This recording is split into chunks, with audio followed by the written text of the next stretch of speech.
Bonsoir chers internautes, Bénéactu du soir de ce 11 mars 2024, c'est maintenant sur Icon TV. Mouvement d'humeur à la mairie de Gogounou ce lundi matin. Les agents des services de l'administration communale ont exprimé leur mécontentement contre ce qu'ils appellent mauvais traitement à eux infligé par le secrétaire exécutif Éric Franck Mongbo. Cette manifestation déclenchée ce jour fait suite à une pétition en date du 20 février 2024. Le personnel de la mairie de Gogounou réclame entre autres le respect des engagements pris par le secrétaire exécutif lors de leur rencontre en date du 7 janvier 2024. Dans le lot des réclamations, le paiement des salaires à bonne date, le remboursement des reliquats des mois dus, le paiement de la totalité des indemnités, primes de carburant, de risque et de performance. Aux dernières nouvelles, ils ont reçu la promesse des autorités que diligence sera faite dans les jours à venir pour la satisfaction de certaines revendications.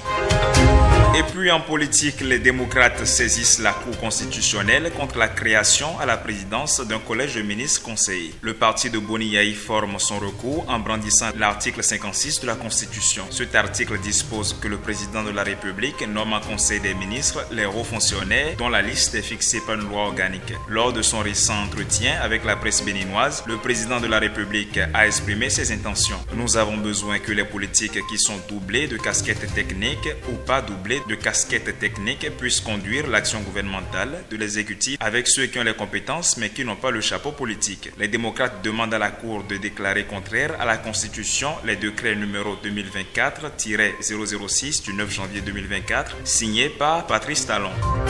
Et pour finir, du côté de la presse béninoise, le corps électoral sera convoqué le 9 juin 2024 de 8h à 16h en vue des élections des représentants des professionnels des médias devant siéger à la haute autorité de l'audiovisuel et de la communication HAC pour le compte de la 7e mandature. Cette annonce a été faite aujourd'hui par le président de l'institution, Rémi Prosper Moretti, à la cérémonie de signature du mémorandum entre la HAC et la Sénat. La séance qui s'est tenue au siège de l'instance de régulation a aussi servi de lieu pour la remise symbolique aux fêtières du cadre juridique des dites élections. Plus de détails dans l'élément consacré à cette actualité.